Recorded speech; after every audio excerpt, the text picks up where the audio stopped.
कैसे दे सकते हैं? जब तक उसको हॉस्पिटल नहीं पहुंचाया जाता, जब तक आप उसकी क्या हेल्प कर सकते हैं? ये मोबाइल है ना, जो बुरी चीजें मत देखो, इसमें अच्छी चीजें देखो। हम तो एक चीज में लग जाते हैं, पगला जाते हैं, ऐसे लगे रहते हैं, खोजते रहते हैं उसको। हमने ज्यादा पढ़ नहीं पाया, हम आप लोगों तो ये BA BSc MA DA पता नहीं क्या क्या कर रहे हैं, हमने नहीं पढ़ा सही में। हमने 12 पास पढ़ा है, लेकिन ये भी बता रहे हैं हमें सेना से भी आज ग्रेजुएशन प्रमाण पत्र मिला है। वो इसलिए मिला है कि आप सिविल में जा रहे हैं, आप 12 पास नहीं है, आपको एक ग्रेजुएशन का सर्टिफिकेट दिया गया है। आप कहीं सर्विस देखते हैं तो आप BA या BSc की जो जगह निकलती है उसमें आप फॉर्म डाल के अप्लाई कर सकते हैं। ये सेना की तरफ से मदद है। करेक्टर सर्टिफिकेट दिया गया है, ना जाने कितने कितने प्रकार के सर्टिफिकेट दिए गए हैं। हम बताएं, सेना ऐसा ऑर्गेनाइजेशन है जो आपको बहुत मतलब दुनिया में जीने की कला सिखाता है। सेना, दुनिया बोलती है सेना भ्रष्ट नहीं है, कुछ आदमी है जो सेना को बदनाम कर देते हैं, नहीं तो सेना सब देश का भरोसा उठने के बाद सेना ही पे जाता है कि हमें वही बचाएंगे। और मैं तो सलूट मार के आया था। मैं पायनियर कोर हमारी टूट रही है, मैं आज भी पायनियर कोर को सलूट मार के आया हूँ। हमारे बच्चों ने नमक खाया उसको। और भारत माँ को आज भी हम रिटायरमेंट हो गए तो ये नहीं समझना कि बिल्कुल फौज ने छोड़ दिया हम, आज भी हमें वो तनख्वाह दे रही है 40-45 हजार। वो इसलिए देती है, पेंशन किस लिए देती है? अगर युद्ध लग गया तो हमें दोबारा भी बुलाया जा सकता है। ऐसा नहीं है कि हम घर में पड़े रहे कि हमें नहीं बुलाया जा सकता है। अगर युद्ध लग गया और जरूरत पड़ी तो हमें दोबारा भी बुलाया जा सकता है। वही तनख्वाह हमें दी जाएगी जो सबको दी जाती है। इसलिए पूरी जिंदगी का ठेका रहता है फौज का, इलाज से, खाना से, पीना से, माँ बाप से, सबसे। ठीक है भैया, तो हम तो बोल रहे हैं लोकंत भैया जी एकेडमी चला रहे हैं, अच्छे बनो। ज्यादा नहीं, तुम 4 साल बन के देखो, 4 साल में तुम्हारी लाइफ बदल जाएगी सिविल के लिए। अभी जो अग्निवीर आएंगे ना, अभी तुम ही सोचोगे, जो अग्निवीर अभी आना स्टार्ट हो रहे हैं, अग्निवीर जो आएंगे उनको 50% का आरक्षण है। इस सिविल में जो घूम रहे हैं ना, ये सब पीछे हट जाएंगे, क्योंकि पहले उसको लिया जाएगा जो 4 साल सेना में कर गया। दूसरे देशों में तो ऐसा है कि जब आपको नौकरी मिलेगी जब आप सेना में 2 साल या 4 साल नौकरी कर लेते हैं, नहीं तो आपको नौकरी नहीं मिलेगी, चाहे कोई भी नौकरी हो। ऐसा है दूसरे देशों में। जब तक सेना में आपने ज्वाइनिंग नहीं किया, जब तक सिविल में नौकरी नहीं मिलेगी आपको। ये चाइना में भी पहले सेना में करने ही पड़ेगा आपको, चाहे वो कलेक्टर का लड़का क्यों नहीं हो, लेकिन उसको सेना में जाने पड़ेगा। ये नहीं है कि हम सोचते हैं यार हम गरीब हैं इसलिए सेना में जा रहे हैं, ऐसा नहीं है। अभी एक बात बताएं, हम भगवान भी होता है दुनिया में। हमारे साथ के 25 आदमी हमारे रिटायरमेंट हुए हैं, सबका रिजर्वेशन 1 तारीख का हुआ, हमारा 2 तारीख का कर दिया। वो पता नहीं भगवान ने करा दिया, क्यों करा दिया। सब चले गए 1 तारीख को। मैंने बोला यार हम अकेले बचे हैं, क्या करें भैया।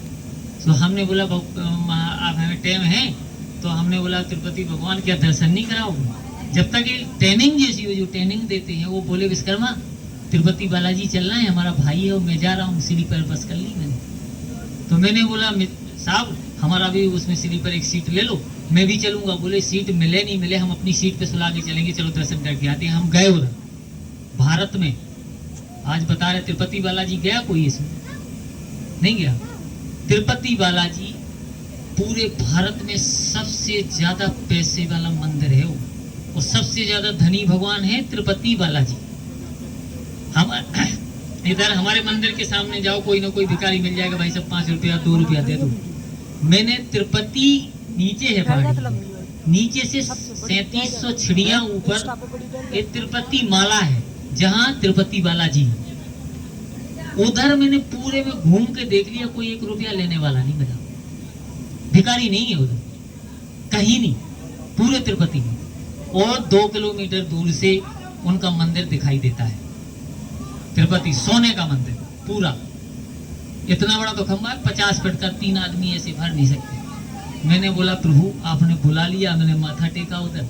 हमने अपने बाल नहीं कटा पाए, हमारी यह मनोकामना पूर्ण करोगे तो आपके हम बाल भी चढ़ाएंगे, इधर अपने मुंडन भी कराएंगे, उधर कराते हैं। और जो बोल के आते हैं उनकी इच्छा पूरी भी होती है। और हम जाएंगे भी द्वारा बालाजी हैं।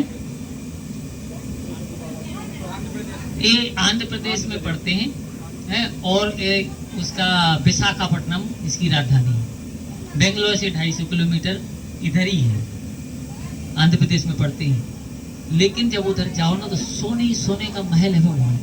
मैंने बोला प्रभु मैं तो कुछ नहीं लाया तुम्हारे लिए, लाइन में 8 किलोमीटर लगे लगे खिसकते खिसकते गया, सब कुछ खाना पीना मिल रहा है, सब ऐसे काउंटर बने, 1,000 आदमी की, 1,000 आदमी भरे ताला लगा दिया, 1,000 आदमी भरे ताला लगा दिया, ऐसे 25 काउंटर है। वो 25 काउंटर, ये अच्छी जानकारी दे रहे तुम्हें, कोई जाएगा तो 1 नंबर का काउंटर खुलेगा पहले दर्शन के लिए, वो खत्म हो गए, दूसरे नंबर का, तीसरे नंबर का, हम 18 नंबर में थे। हमें दिन के 11 बज गए जब हमारा काउंटर खुला, हम गए खिसकते खिसकते। भगवान का मंदिर तो दूर से दिखाई दे रहा है, सोने का महल। जब उधर गए तो भगवान के दर्शन कितने दूर से किए, जैसे जैसे उस सामने भाई साहब का घर है, इतने दूर से 100 मीटर दूर अंदर बैठे, इधर से हम हाथ जोड़े प्रभु को, ऐसे परिक्रमा दे के आए तो उधर क्या है, कपड़े की झाल लटकी हुई है 2, उसके लिए एक रस्सी पकड़ के पुलिस खड़ी रहती है। जब वो रस्सी छोड़ देती है तो उसमें दान डालने के लिए ना आदमी टूट पड़ता है।